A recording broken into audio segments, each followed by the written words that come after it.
Okay, now we're going to do section 6.6 in your book. First, we're going to talk about trapezoids.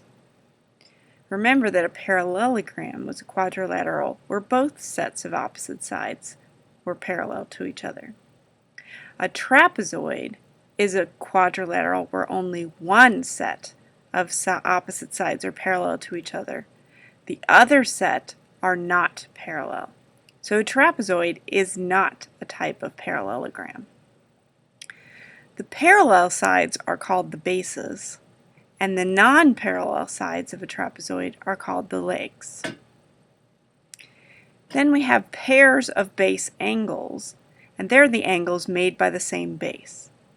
So A and B are a pair of base angles. Angle D and angle C are a pair of base angles. Angle B and angle C are not a pair of base angles because they're made by two different bases. If the legs of a trapezoid are congruent, then you have an isosceles trapezoid. Remember that the bases of a trapezoid cannot be congruent because if two sides of a quadrilateral are parallel and congruent, your quadrilateral must be a parallelogram. Now I have an activity for you. For our next activity, we're going to be looking at the mid-segment of a trapezoid. This will be for any trapezoid, not just isosceles trapezoids. So I don't want you to do the investigation with the trapezoid I created for you. A mid-segment of a trapezoid connects the midpoints of the legs of the trapezoid. And you're going to investigate the properties of that mid-segment. To do that, you're going to have to construct your own trapezoid. So go ahead and make a new sketch, and I'll show you how to construct a trapezoid.